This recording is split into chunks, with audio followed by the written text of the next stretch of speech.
আশা করি সবাই ভালো আছেন।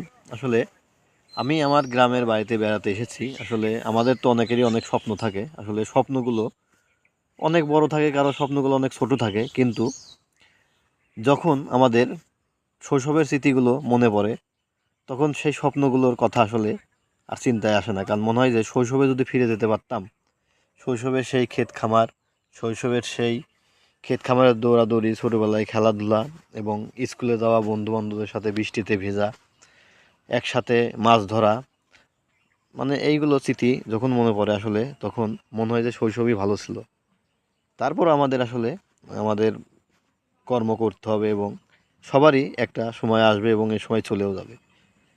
যাই হোক, আসলে আমার মনের অনুভূতিগুলো, আমি গ্রামে এসেছিলাম, মনের অনুভূতিগুলো প্রকাশ করলাম। আসলে গ্রামে এসে আমার মনটা আসলে খারাপ হয়ে গেল এই জন্য, কারণ আবার তো আমার কর্মে যাইতে হবে।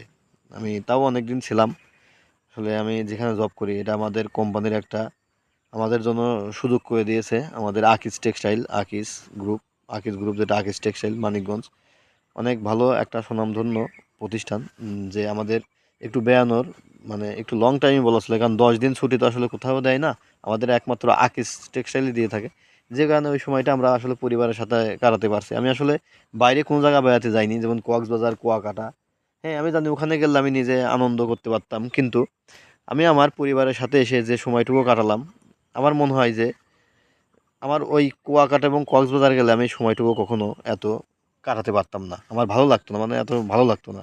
বাবা মার সাথে, পরিবারের সাথে ততটুকু সময় কাটাইছি। যাই হোক, সবাই আমার পরিবারের জন্য দোয়া প্রার্থনা আশীর্বাদ করবেন। ভালো থাকবেন সবাই। সবাইকে ধন্যবাদ।